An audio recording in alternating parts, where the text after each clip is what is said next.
Kaixo, bideo honetan ikusiko dugu zelan kalkulatzen den probabilitate bat edozein motako banaketa normalerako, bai? Eta horretarako egingo dugun izango da tipifikazioa, tipifikatuko dugu aldagaia. Momentu bat, puntero hartzen nago, jazta. Orduan, hemen dekoguna da 18 motako banaketa normala, bai? X aldagaia jarraitzen du banaketa mota normala. Eta kalkulatu nahi dugu, X, 20 edo 20 baino txikiagoa izatearen probabilitatea. Orduan hemen irudikatu dut bere dentsitate funtzioa, bere kanpana, bai, eta kanpana honetan ikusten duzuen bezala simetria ardatza bataz bestekoa, 18 kasunetan, hemen ikusten duzuen bezala. Eta eskatzen duzuen probabilitatea denez 20 edo 20 baino txikiagoa izatearen probabilitatea, kalkulatzen gaudena da azalera hau. Orduan, zer gertatzen da nik tauletara ezin naz joan, zenik ez deko taula bat normal honetarako.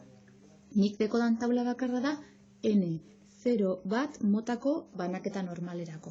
Orduan, zer da egin behar dudana? Tipifikazioa egin behar dut. Hau da, X aldagai honen baliokidea aurkitu behar dut 0 bat motako banaketa normalean. 0 balkatu.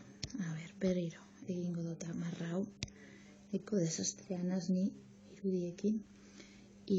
Irudikatuko dut 0 bat motako banaketa normala. Banaketa normal honetan bataz bestekoa izango litzateke 0.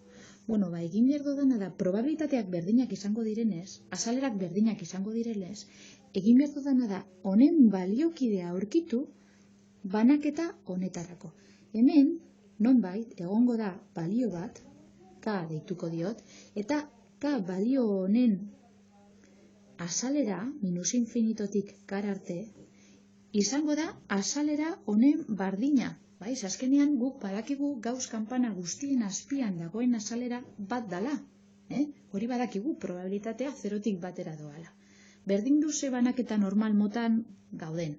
Gauz kanpanaren azpian dagoen azalera guztia bat izango da.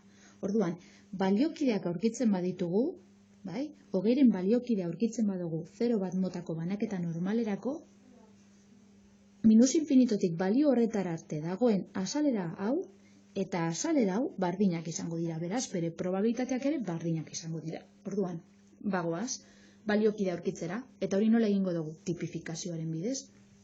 Formula bat ikasi behar dugu buruz. Eta formula da urrengoa. X-ken desbiazioa, X-ken bataz bestekoa, zati desbiazioa.